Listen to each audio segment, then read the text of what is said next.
So ito naman guys, at least nakikita ko na ngayon dito sa harap ko mismo yung Philippine Village Hotel, kung ano yung status ng demolition update niya. So ito na siya guys, yung Philippine Village Hotel. So wala ka na makikitang any signs ng Philippine Village Hotel. Ano ba to? UBE ba siya? Oo nga, UBE Express. Ano pang bayad dito?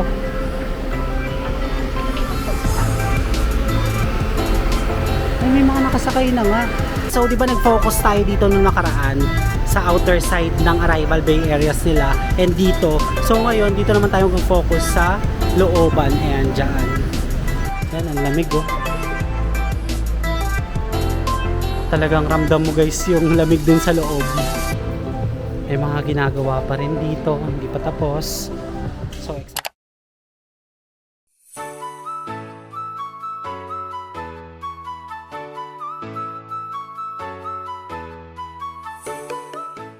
hello everyone, this is Nico Dormis, also known as Lost Furukawa, and welcome back again to another YouTube vlog.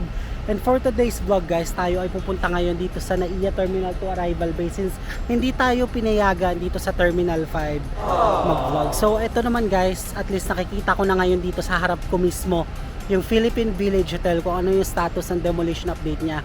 So kung kanina yung demolition update na vlog natin sa Terminal 4, ito naman ngayon yung Terminal 5. So pakita ko sa inyo quick lang. So ito na siya guys, yung Philippine Village Hotel. So wala ka na makikitang any signs ng Philippine Village Hotel.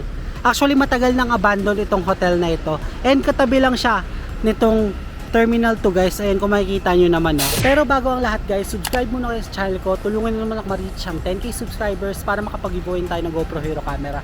And para sa mga bago nga pala sa channel ko, ako nga pala isang travel vlogger and gumagawa ako ng mga travel guides both local or international.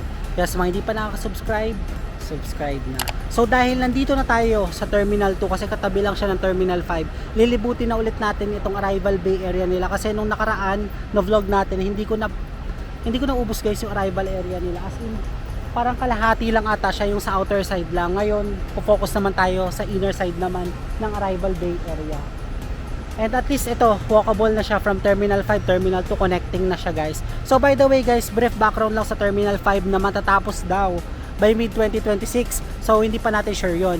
Pero itong Terminal 5 is domestic din kagaya ng Terminal 4 para mabawasan yung pagiging congested daw ng mga tao. So sa pagsisiksikan guys ng mga tao dito sa NAIA or sa Manila airports natin, di ba?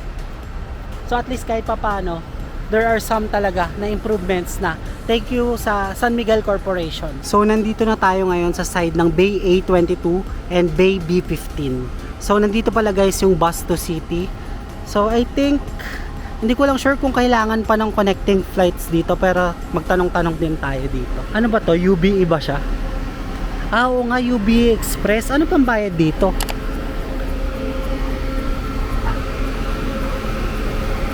Ay, may mga nakasakay na nga. Ano pang bayad nila dito guys? Libre ba to? Wala kasi nag-check dito guys.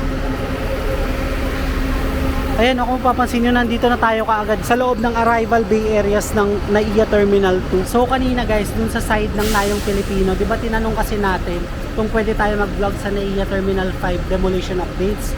So ito kasi yung nangyari. So may isang security doon na tinawag pa yung isang security manager niya. And parang hindi naman ako siniseryoso ni Kuya. So sabi lang nila bawal. Yun na lang yung naiintindihan ko guys. So talagang umalis na lang tayo, pero napakita ko naman sa inyo kanina itong status ng demolition update nila sa Philippine Village Hotel. Kasi itong Philippine Village Hotel is damay siya, pati itong parking dito sa side na to ng NAIA Terminal 2, damay rin siya for NAIA Terminal 5. So medyo malaki yung project nila, I think hanggang dun sa bandang Park and Fly. So I think dun yung NAIA Terminal 5. So let's see na lang guys sa 2026 kung ano pa yung mga bagong updates ng NAIA Terminal 5. So medyo tahimik ngayon itong arrivals area ng Terminal 2 guys compared nung nakaraan na pumunta tayo. Kasi ngayon ay dead air or dead time, which is ang time pa lang naman now is magto 2 PM pa lang. So baka wala pang mga dumarating na flights. Ayan, so di ba nag-focus tayo dito nung nakaraan sa outer side ng arrival bay areas nila and dito. So ngayon dito naman tayo mag-focus sa looban. Ayan, dyan. So dun sa pinakadulo guys, nandun yung toilet area and ito is Jollibee. So ayan, medyo marami ditong kumakain ngayon sa Jollibee. And ayan, waiting area din siya. Kasi makikita nyo dun guys yung mga arrivals. Tapos itong escalators hindi na pwede magamit for now. Ito may duty free. Wow, meron din silang duty free Philippines dito. Ito, arrival area na siya. Oh, 'di ba? Meron ditong guide din. Ito yung free terminal transfer shuttle. So departs every 15 minutes. So ito, A1 to A9 is private vehicle pickups, hotel pickups B5, private bus tour and air crew B4 and B7. Ito yung tinatanong niyo sa akin kung nasaan yung motorcycle taxi. So ando na siya. Wala siya dito sa mismong arrival area nila. So nasa labas siya guys, nakahiwalay. Ayan. Doon sa may parking kasi to guys, itong part na yan. Tapos meron silang ride hailing, ayan, rent a car, taxi, ayan yung mga base. Tapos yan, bus to city. Tapos dito parang meron silang alcohol shops, yan no, the world's finest liquor. Ayan.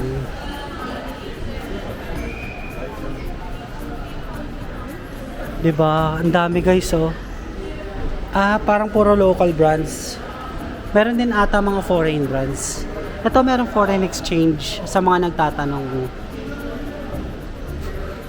Meron din sila ditong baggage porter services na 50 pesos. And ito yung Grab pickup point. So yan, sa mga nagtatanong. Dito siya sa A13 and A14. Yan, ang lamig oh. Talagang ramdam mo guys yung lamig dun sa loob. Ito another foreign exchange and another guide. Ayan oh. So medyo marami rin naman sila ditong foreign exchange counters. Ayan, meron din sila ditong Randy's. Ano tong Randy's? Ay, ginagawa pa. So ito another duty free din. Sa loob naman ito. Yung isa guys, may entrance kasi from outside. So ito sa loob siya. So ayan, sa taas departures tsaka south wing. And meron sila ditong Christmas decorations na hindi pa ata nakakabit. Ayan. Meron din elevator dito and also arrivals. Ayan. So, CCTV operation, tapos no smoking area. And dito, katabi ng Randy's is itong makikita nyo, yung terminal transfer bus na tinatanong nyo sa akin kung pwede ba is free yung palipat-lipat ng terminal. So, hindi po ata pwede kasi kailangan ng connecting flight tickets. Ayan, ito yung greeters area din nila. So, dyan, pwede kayong pahinga habang waiting sa mga bus. So ito pala siya.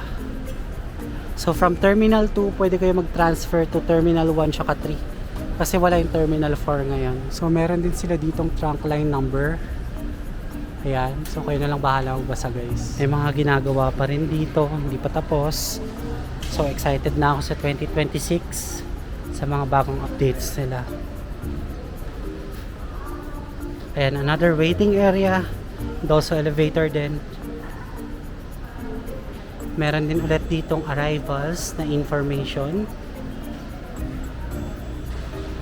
Diba? Tapos dito kasi sa front niya is parang mini garden lang. So pwede kayong pahinga rin. Ayan, may police station sila dito. Ito, another arrival entrance. Ano to? Charging station. Wow, may charging station din sila dito.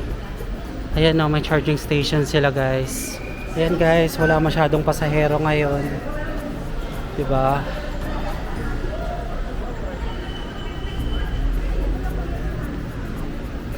So ito, another waiting area dito. At least marami na silang waiting area ngayon. Ano? Ito na yung Just G convenience store. So, pwede kayo mag-check dito ng mga pampasalubong din. Ano? So ito yung waiting area. And ito yung post office. Ito yung pass control. Kasi yan, toilet area ulit. Diba? So ngayon papunta na tayo ulit sa smoking area nila. Yan. Marami pang ginagawa rin talaga dito sa NAIA Terminal 2. Diba? Oh, ito na yung Dennis, oh, sa nakaraang vlog natin. Yan yung parking for airport employees. Tapos ayun yung parking for public. Ayan, papakita ko na rin sa inyo guys kung nasaan yung mga moto taxis. Let's go.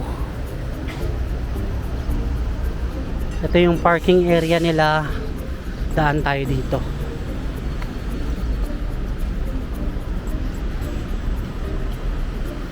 Ayan.